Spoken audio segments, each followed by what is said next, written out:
فلذلك فادع واستقم كما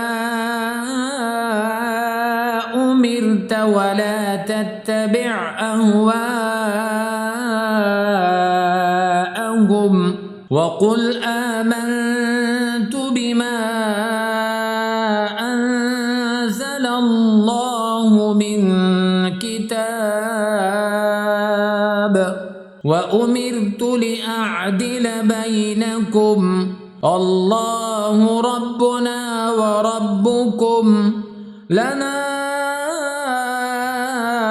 أعمالنا ولكم أعمالكم لا حجة بيننا وبينكم الله يجمع بيننا وإليه المصير.